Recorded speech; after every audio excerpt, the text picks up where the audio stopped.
So we've discussed a few theoretical aspects of machine learning, how we're going to find an upper bound for our models when we are training, to make sure that the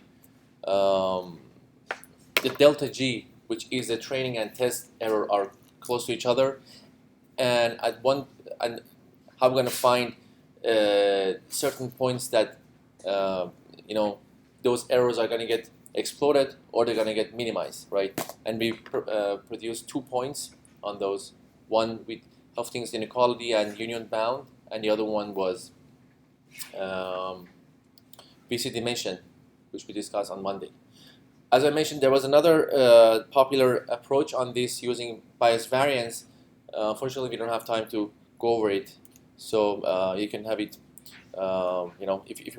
If you wanted to have more information, that just email me. I'll let you know where to look for. So today we're gonna discuss how we're gonna. So the validation method in general is sort of an orthogonal way to understand if you are overfitting or underfitting your models, right? And there are different ways to do that. So let's have a look at those today. Because in general, we are interested to relate the two quantities, which are training error and testing error, right? So one way to relate those two quantities is using a validation set. So you recall previously we had a training error, right? And a training error was coming from a summation over all pairwise errors of your points inside your data set. Suppose you had n, and you would have to compute each of those pairwise and then make a summation and divide it to n, right? And we mentioned that this pairwise could be coming from anything, a classification error or square error for regression or anything else, right?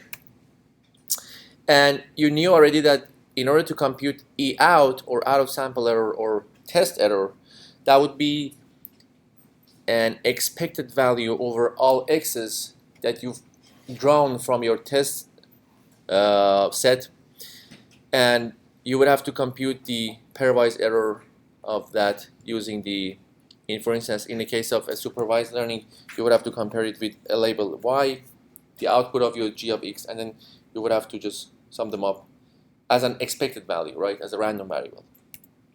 So the problem was, which we already know, how are we going to estimate out of sample error, which is E out of G, from a training data, right? So we have a good training loss, is pretty minimal, but when you test it outside that training, we have a very, very bad accuracy. So how are we going to estimate E out from training data, right? So the idea here is to use a validation set from our training set. So this is the whole D of the training. Let's allocate some portion of that as val. And the point is, this val should be an independent estimate that are drawn from our data set D. Okay? Let's see how we're going to do that. So the classic case of training, which we call it here vanilla training. So the classical approach was to obtain a training set. Let's call it D of train.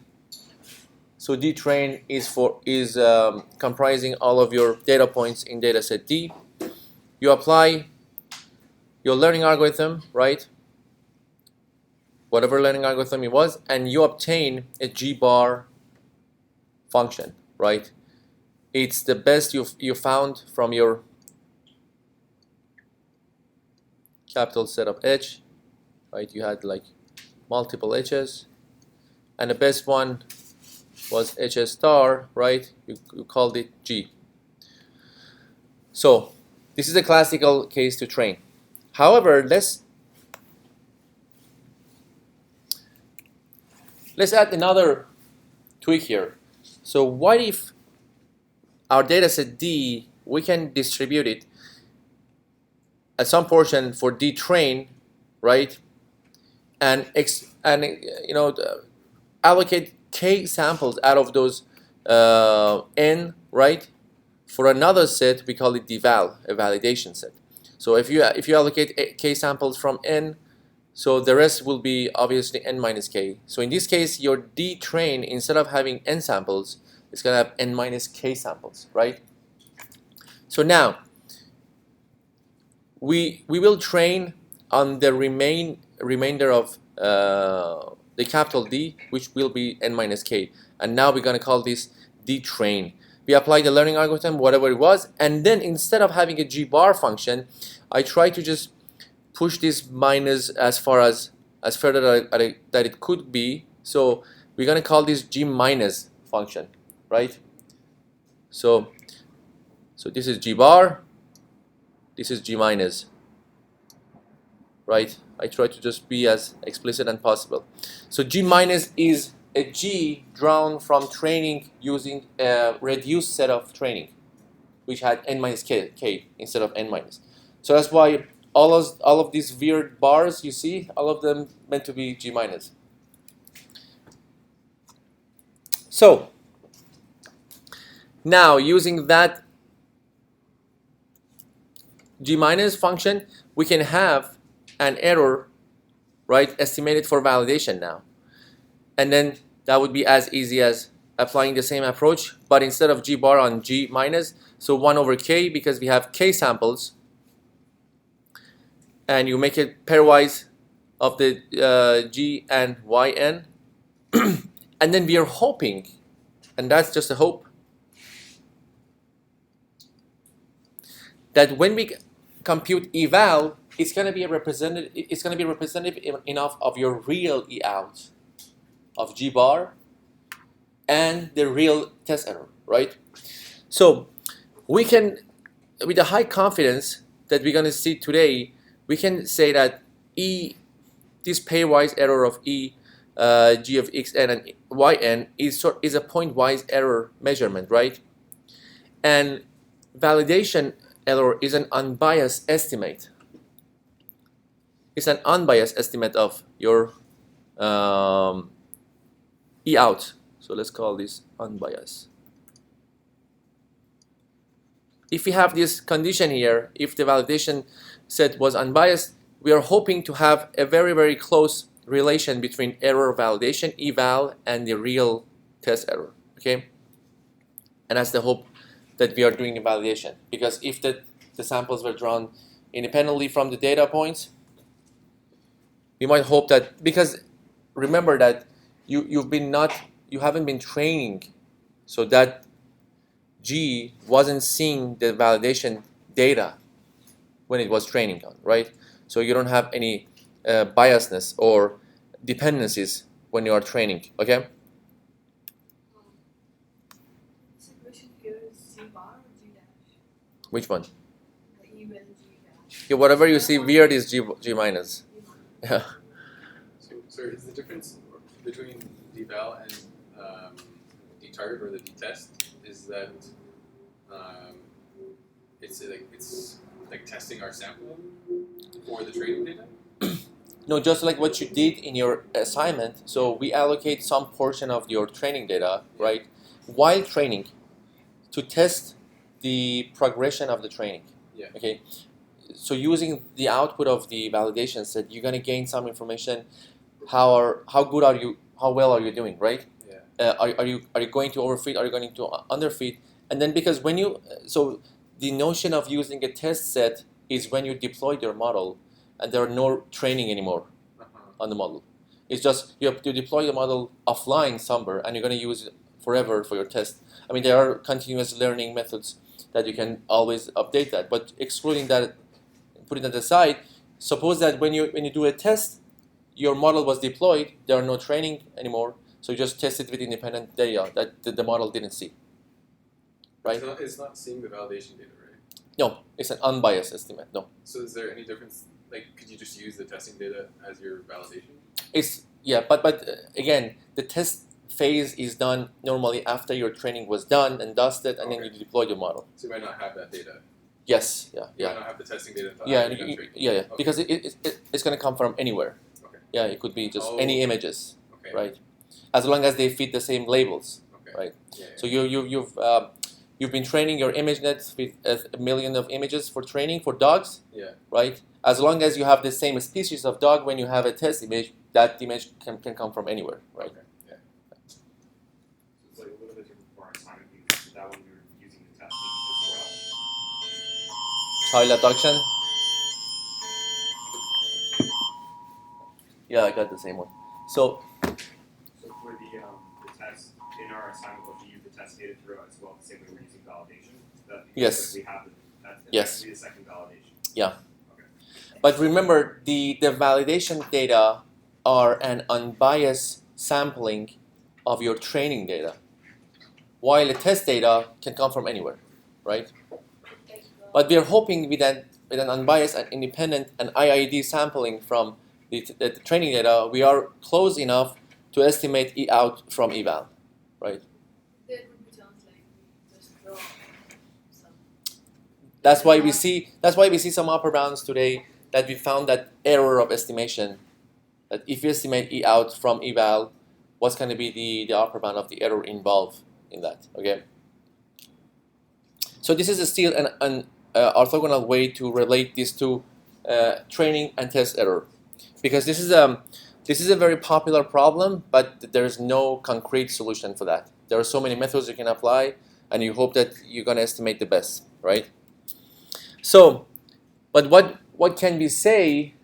What we can say at least is eval over the G minus, right, approaches towards E out as k is very, very large. However, there's a caveat here. If you allocate k to a very large number, what's going to happen to the other side? Your training examples will suffer, right? Because you're allocating more and more from your training examples. So your training might be underfitting itself. So we're going to see some approaches how to tackle this later on today. So validation has three major properties. There are proofs for that. I've provided the proofs in the slides, but we're not going to over those. They're fairly easy. You can have a look at it offline. Okay. So the first one is, k is the size of the validation here we're using. So we are hoping that, so the properties here is the expected value of the validation, the val, right, that are randomly averaging over eval of G is E out of G. Okay, that's the expected value in random phase. That's why we call it eval of G minus is random because the val is random. So an expected value of a random, you're hoping that this becomes E out of G. The proof is on the next slide. If you have downloaded the slides, we're just gonna go over it. All right, so we call this again unbiased estimate of E out, G minus, okay? The second one is the variance var of eval G minus can be computed by the sigma 2, right, standard deviation divided by number of k's. So you have k, and k was the validation set. Number. And this itself is equal to the expected value of those x's inside that validation, which are coming from x1 up to xk, right?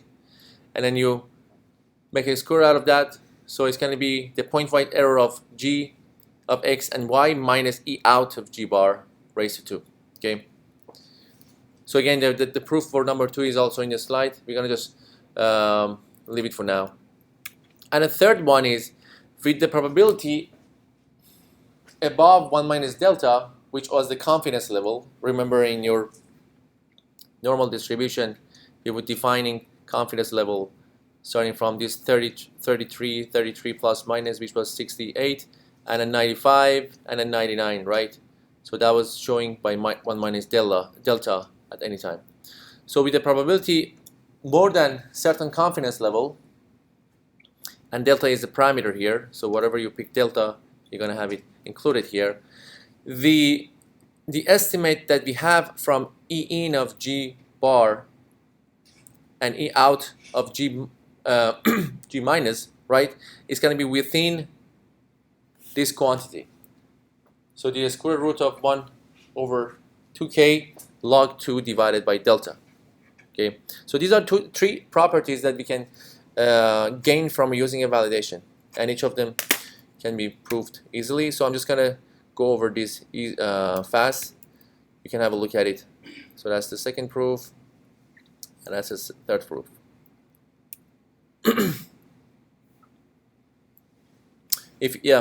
For the third proof, if you were asking how did we come up with this, it was coming from Hefting's inequality, right? Remember, we would call this delta, and then we can say E out is within eval plus a certain value, right? All right, now the question is now, how are we going to select k? First of all, how many data, what portion of data should we allocate for validation set? Because in general, in order to make eval of G minus very close to E out of G minus, right? The error we found from so the validation error, in order to make it super close to test error of G minus, we need to have a large K, right? On the other side, in order to have the out of sample error of G, right, G minus, very close to the real E out of G, we need to have a better training, so we need to have a large n minus k, right? So as you see, easily these two are in contention, right? There must be a trade-off between these two. How are we going to select what portion of data we're going to use for training and what portion for validation? So a rule of thumb normally that was going on for the past few decades was to use n divided by 5 as a portion for k. And that was the origin of coming to the point that normally people are using 80% training and 20% validation, right? That was the origin of that number. Sometimes they would just divide it by 3, which is a little bit too much, so 67 and 33. But normally the majority of references are suggesting this as a rule of thumb. So divide it by 5, and then for every 4, you have 1 for validation, okay?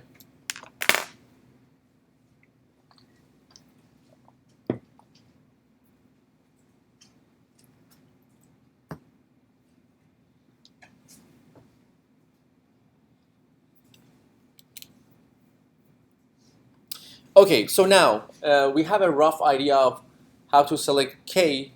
There are other methods how to select k. We're going to see that later. Now, how are we going to select what model to use using a validation? We can have multiple or infinite hypotheses, right? Which of those should be selected using a validation set? We can also do that, right? So there are two problems to be answered. Number of k's, the portion of data we are allocating for validation, and what models to use. So model selection, okay? So the problem is, given a data set D, we want to select the best model from our hypothesis set. Suppose you have multi-beans and you have different H's, H1 to HM, so we have M-bean problem.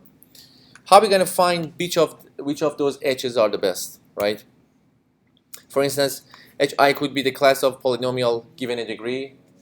The other one could be a regression model, and so on and so forth, okay? So the idea is we are trying to incorporate the usage of validation set, a deval, to identify and select the best model, which we call it HM star, right? The one that outperforms the other H's. So the best of those. Okay. Let's see if we can use this to output a HM star, okay?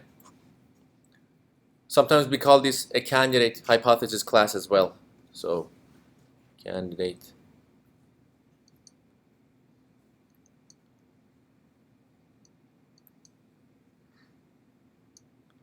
hypothesis class, okay?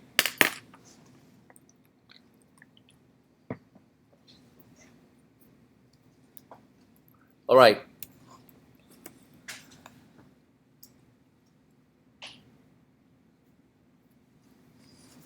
Now, let's see the steps. First of all, in order to make that happen, step one is we need to train each of our m different hypothesis class, each of those HMs, right, on the train to output a model, right? We have m of those, so m times we have to use H1, use D on H1,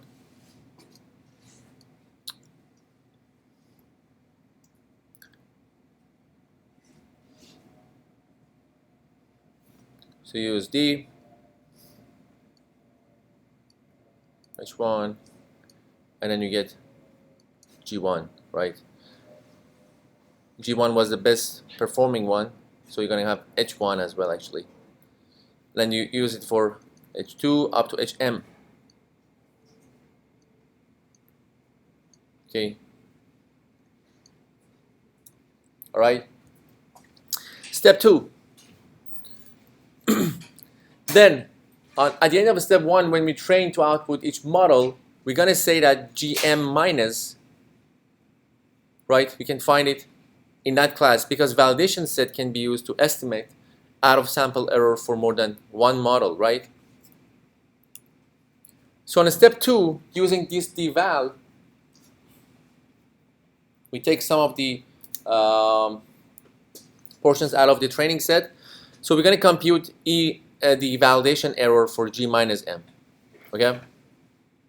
For each of those M hypotheses. So simply we are evaluating each model on the on the validation set to obtain the validation error, right? And we say that this validation error that we found estimates the out of sample error for each of those HMs. So that's an estimation for out of sample error. Step 3,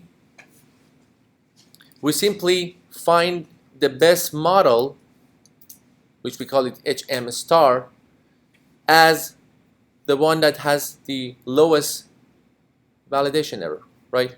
Use a model with the lowest validation error and then use that for your training. It's as if you're just trying to find an M star with a minimization problem. We want to minimize validation error of G minus M for all the M's from the set of 1, 2 up to M, okay? So roughly speaking, we train each of those M different hypotheses, right? We're going to have a G minus M, and then we're going to have a use of validation set for each of those. We select the one that has the lowest validation error, and then finally when we found the HM star using this method, okay, simply by finding the lowest one, at step 4, now we can come back to the data again and use all of the data, all D in this case, to train our HM star and output the resulting model as GM star, right? So using a validation set, we found how we're going to select each of those M's. When we selected the best performant, the highest performing hypothesis, we come back, we select only that. Perhaps that was, I don't know, a certain level of polynomial order, and then we train using all of the D, okay? I don't think what is the value of number of models. Yeah, number of different hypotheses. Could be anything. Like could be different lines in a perceptron that classifies, or different methods, right? Like I don't think like what should be the maximum range? Should be like No, I mean each hypothesis could be a learning algorithm for itself, right? Given a problem, as long as it outputs to some extent some accuracy, right? For a single problem, you can have different methods to learn. so Right. like in the case of assignment neural nets, we have different learning and different validation. So this A neural net with certain layers, a neural net with other hyperparameters and other layers, a CNN or an RNN, depending on the way it was fitting, right? So each of them could be a sort of a hypothesis, right? You just have to pair that with a learning algorithm, but you can play around with the hypothesis. setting a different parameter will be one. Yes. Or in the case of perceptron, you had two classes. This could be one edge, this could be one edge, this could be one edge, right? Each of the lines are a hypothesis for themselves, right? H1, H2, H3, right?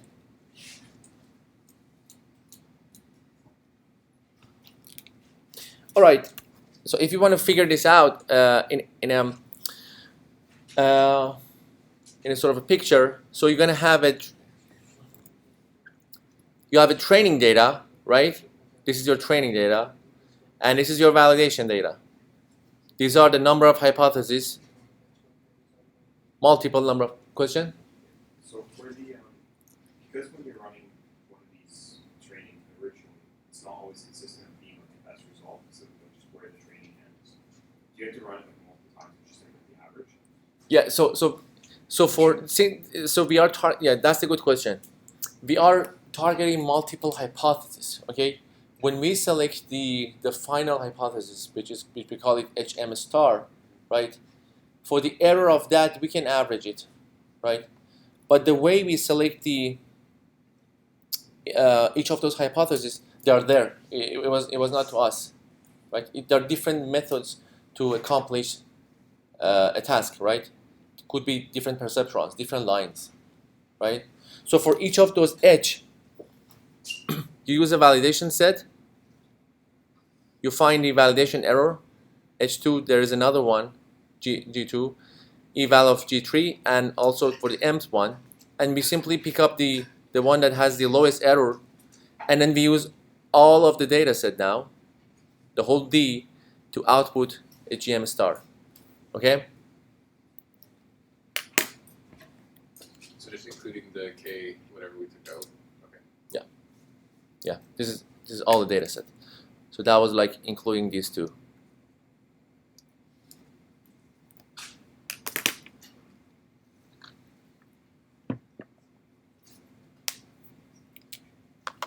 Yeah, as your colleague mentioned, there are a variety of ways to mingle around that and tweak it a little bit. How we're going to average it, how we're going to chunk them to different segments. We're going to see some of those, but there are other open experimentation. I would say you can try out, because these are just different ways to experiment with data, right?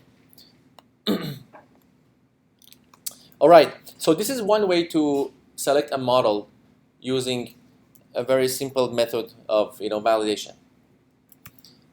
There is another alternative method to select a model, and that is using a VC dimension. Okay, so you remember the previous lecture we were trying to find a better bound of our complexity of the growth of training algorithms, right? Models using VC dimension, and to find a bound on the out of sample error for the final hypothesis. That was resulting in an estimation of an upper bound in the order of O, right? That your in-sample error of G is within an order of your root square of the VC dimension of H star log n divided by n. Remember when we were talking about this, we mentioned that if you found a VC dimension here and it was going linearly, that was a log. After VC dimension, complexity will just go towards this order instead of going high with the linear in log, which is a polynomial. Okay, remember this? So it's going to go here instead of go high. So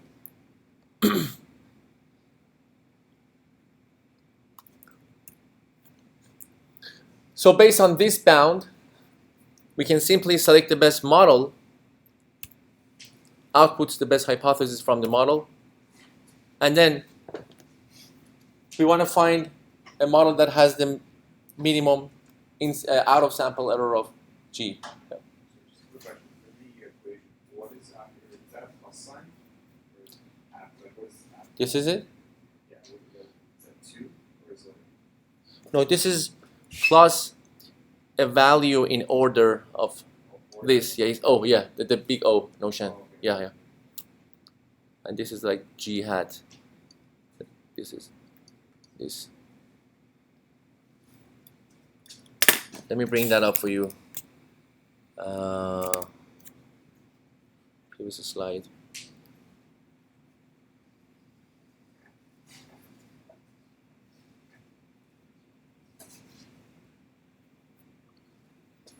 So, slide, previous lecture.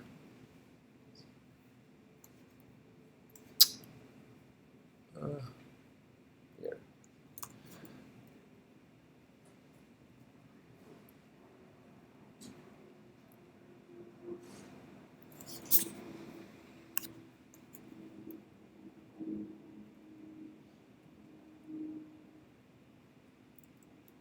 Yeah, Murphy's Law.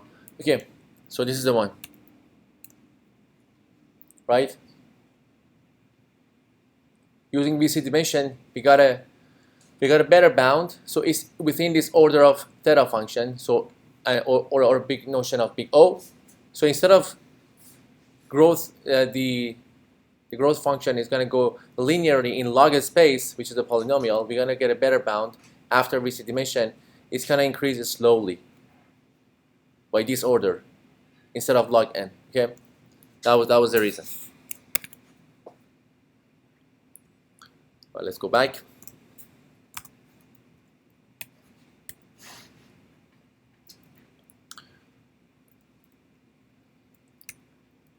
Now, using this VC dimension, we found these two values that are relating, that can relate us from a validation error to a test error. Okay. So let's call this T1, this quantity, and the second one T2. Okay. Let's see what's going to happen if we have a small k. If you have a small k, T1 would be small because the validation set was small. The error would be small. But T2 is going to be large because k is at the denominator of this formula, right? This fraction. On the other side, if you pick k as large, your validation error would become large. You have more samples and you're going to have more error. But on the other side, if you make this large, the overall function of big O becomes small. So these two again are going to get in contention, right? If k is small, E out of GM of star is going to be super close to E out of GM star, right? G minus from the validation. If k is small, if k is large, it's an estimate of n plus being noisy. Okay. So how are we going to find this contention or the trade-off in validation, right? You have to find a sweet spot between these two. And one simple answer for that is doing a cross-validation, right? And that was the notion of cross-validation you might have heard many times already. So there is a dilemma in selecting k. We want to make sure that this mimics this, right? The validation error of the reduced set is going to be super close to E out of G. And we use a cross-validation to avoid this dilemma, to find the best trade-off for choosing a k, okay?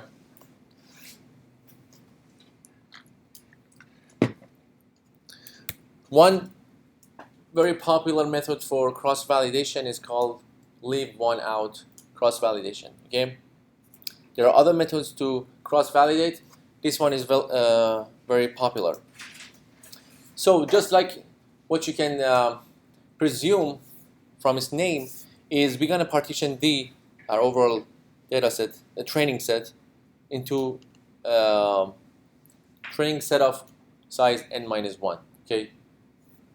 We allocate one of those n's to the size of k, right, to our validation set.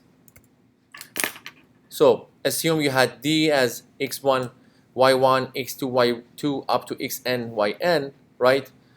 We need to do this for n times for n from 1 up to n. At each iteration, we're going to remove one set from our training data. We allocate that as a d-val of iteration n, and we apply the validation test on that specific validation test. Okay.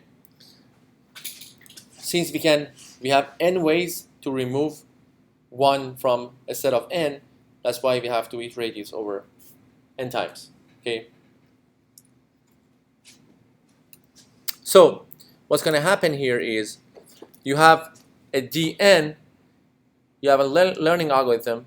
So at each step, you're going to find a g minus n, right? You're going to find that pairwise error, and then you can save that. Then we can estimate, or we can actually hope that En is an unbiased estimate of out-of-sample error of G, right? So the expected value of xn of ENs, so all of those ENs over the dn that we computed is going to be an estimate of out-of-sample error, right?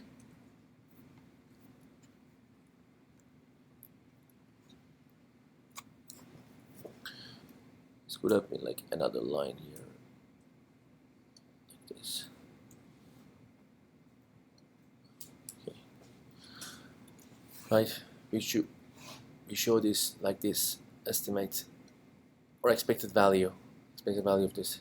Don't confuse this with this this is out of sample error, and this is an expected value. Okay. All right. So let's define cross-validation error with this ECV cross-validation, right?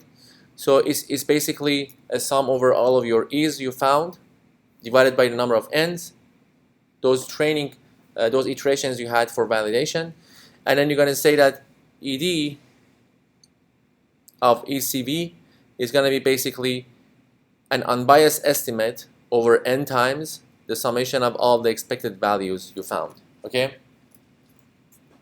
It's very easy to see that if you expand this, you're going to finally come to an estimation of E out of n minus 1. Right? For each of those cases, you can estimate the out-of-sample error for the set of n minus 1 because you were taking one out for your validation, or cross-validation. Okay?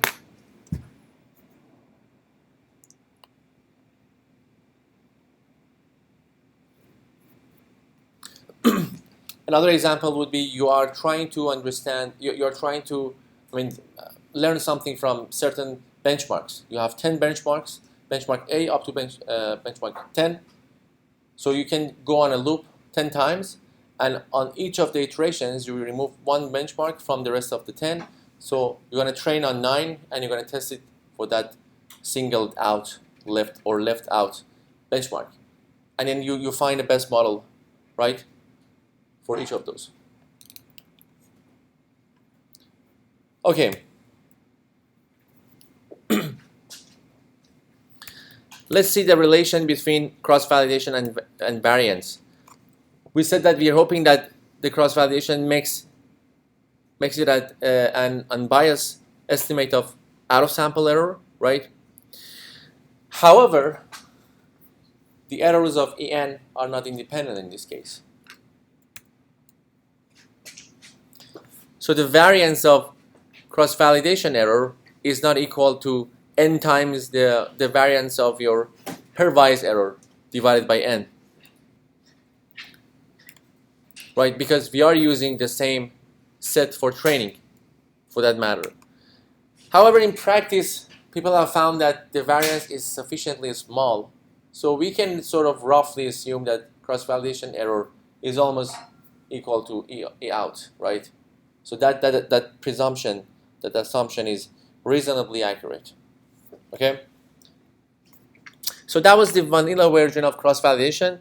There is another method for cross-validation you might have heard again, which is called V-fold or K-fold cross-validation, right? You can if if you, instead of just going on an iteration n times, you can iterate that v times or k times, depending on the notion that you were using, right? And you're going to call it like 10-fold cross-validation or 20-fold cross-validation. So the reason being was the classic or the vanilla version of cross-validation, you would have to train n minus 1 time, and you just multiply that by the computation of training n minus 1. So you're going to see that it's very computationally intensive. So why not, instead of doing it n times, we do it k times, right? That was the notion. Given this assumption, instead of just making it in an iteration, you split it into v equal sized, right? Say 10. Normally they use 10-fold cross-validation. So that was your overall n. Each of your split data set D, we call it D1 up to DV. Each of them has V, right? So each of the size would be n divided by V, obviously, and we can train on each of those. Okay.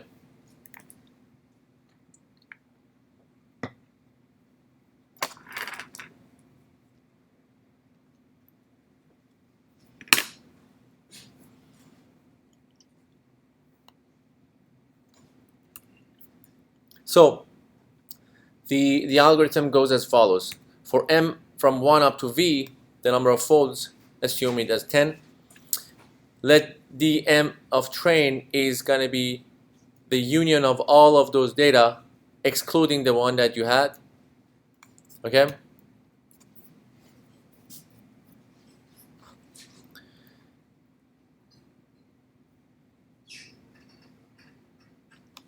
Then we're going to use that one that you excluded, dm, to train model, and you're going to output gm for that, the candidate hypothesis.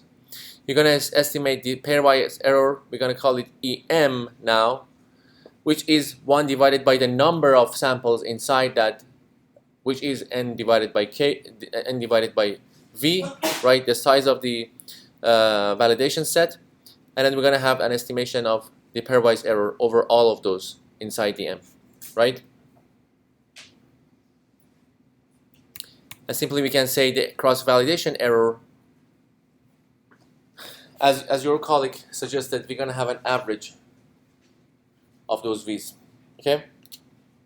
Because we had v times, we're going to just average all of those ems by v to the and we're going to estimate of e out in this case. So in practice, people have found that this is close enough to your out of sample error. Okay. Questions?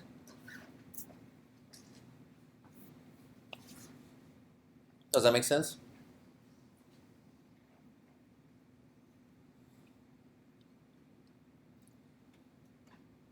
So in a 10-fold cross-validation, you divide your data. Say you had 1 million data. You divide it to 100K, and you exclude the first 100K. You train on the rest of the 900, and then you test it on that 100 you left out, right? And you do it 10 times, v times in this case, and then you average them all. And that's going to be an estimate of your E out. Then when you found the best performing model, you can just use that hypothesis and training on all D, and then deploy your model forever, and then use other data to test it.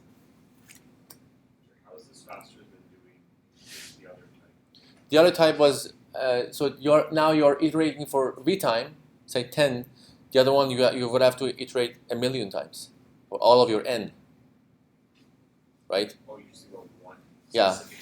It was, so how much quantity you left out, people have named it, right? You can just, if K is N, you're gonna have, again, the same thing. It's all experimentation, right? So the advantage of this over actually just like having one validation set is that you're removing whatever bias might have been in that just singular validation set, because now it's over the entire training. Right. And you make an average. Yeah. That's right. Yeah. Makes sense. the other method would be just to randomize your data every time, and then you leave something out. I'm not sure. There is another name for that, perhaps.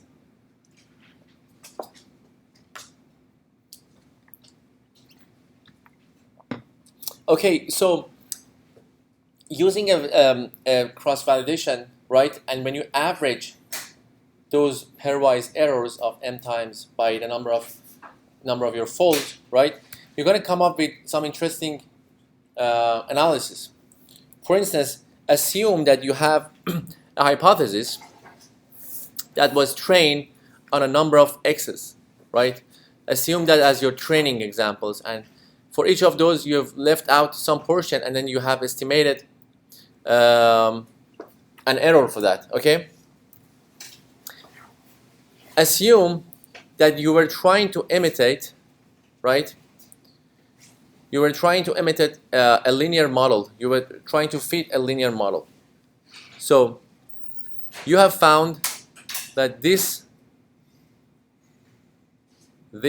and this is your three errors, right? When you make an average over these three, you're going to have the cross-validation error of all of those three, okay? And this is with cross-validation, because the cross-validation error can be an average here. However, if you were not doing this, you would have thought that, okay, without CV, a linear model is preferred rather than a basic constant model, which is shown here. Why not? Because if you were just trying to average them here, right? You understand that with CV, constant model is preferred to estimate that function, right? So the way you want it, so this was the function that you were estimating, right? So either using a linear model, so for each of the cases you have some error, or a constant model, right?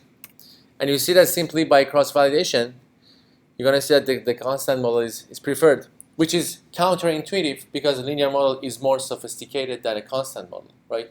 But you found that in this specific example, you would have not, you did not need actually a more sophisticated model towards higher polynomial order, right? Questions? All right, if there are no questions, I'm just going to wrap up the lectures, and then I'll see you on Monday. Hopefully we're going to have a quick review of the course and then have some sample examples and final. Okay, make sure to work on your assignment 2 and 3. Those guys who have projects, email me, and yeah, see you next week. Okay, have a good day.